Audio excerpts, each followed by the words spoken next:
While the Gauteng Premier David Makhura was delivering his address, members of the organisation Equal Education holding a picket outside the venue. A very simple issue. They want the Premier to prioritise school safety. Joining us now is Zama Mtunzi from Equal Education. Good evening to you. You wouldn't have held the picket if you were happy with the way in which school safety is being handled. What's the beef? Well, there's a crisis in this province. We've already accounted for 18 learners who have died, 8 of them dying due to reasons that are well known and long-lasting in the Department of Education.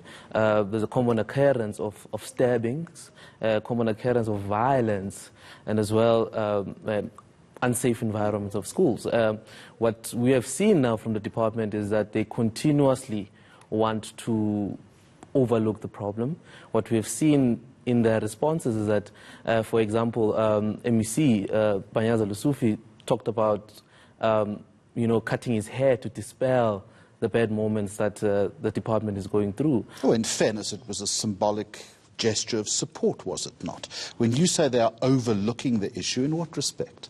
Well, we need proactive, concrete interventions at this current point, and that even himself, he admits that the school safety policy of Gauteng is outdated. It was last written in 2010. We haven't seen any amendments corresponding or trying to respond to the high levels of violence. I'm not doubting the seriousness of the problem, but it's easy to stand on the side and say we want proactive intervention. Yes. I get it, I understand. What specifically? Well, firstly, we want the Gauteng Department of Health to comply with the National School Safety Framework, which requires functional safety committees, which requires functional school safety officers, and that all schools must have. And none of this is in existence? Well, we don't think they're functional.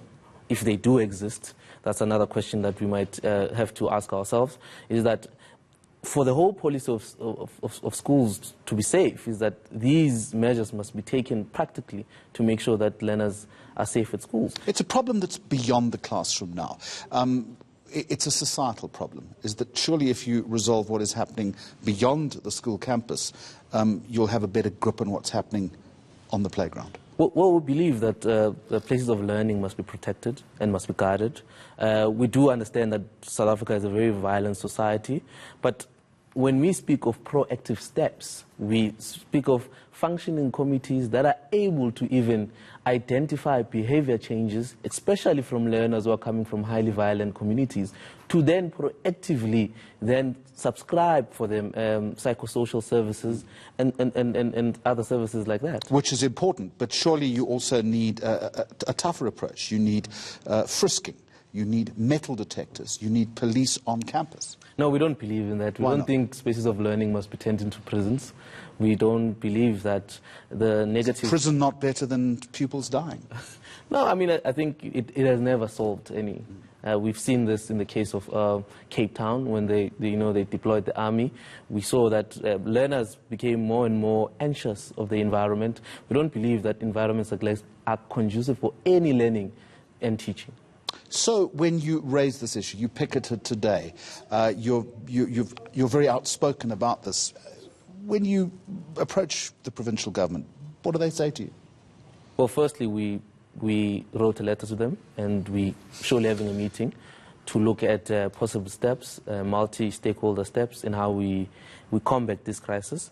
For us, for now, we've been seeing the MEC and the Premier giving less concern to the crisis. I mean, today at the SOPA, the Premier just gave it a 2-liner and just said, we give condolences, and never said anything about what are they planning to do to scale the violence. Do you have confidence in the MEC to get the job done? Is he the right person for the job? Well, firstly, MEC Panyaza occupies a very interesting position.